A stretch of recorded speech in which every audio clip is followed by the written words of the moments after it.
Ideja za štruklje polave pojavila dejansko zelo spontano. Jaz sem delala v kuhinji, v gostinstvu in nori decembrski prazniki me nekako pripeljali na rob živčnega zloma in sem rekla, a nisem sposobna nekaj delati sama s svojimi rokami, s tem, da imamo doma kmetijo in bi to bila tudi dodana vrednost naše kmetije. Tako da na vrat na nos sem se odločila, da bom delala štruklje. To je bila odločitev dejansko parih ur. Vztrajam že 7 let s popolnoma ročno izdelavo teh štrukljev. To pomeni, mi testo, da zamesimo še zmeraj na roke, razvaljamo z lesenim valerjem na roke, skuhamo, narežemo, zamrznemo in damo v trgovini. Tako da po tistem jaz lahko smem, upam si trditi, da sem edina v Sloveniji, ki jih dejansko za malo prodajo, dela dejansko popolnoma na roke. Tako da to je moj ponos, moj 3. otrok in stojim za tem in stojim za seveda kvalitetne sestavine. Zame je to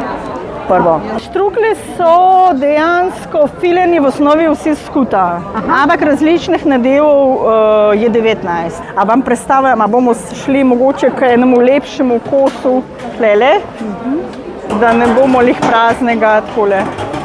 Pa prazni, to je reklama. Ja, v redu, dobro.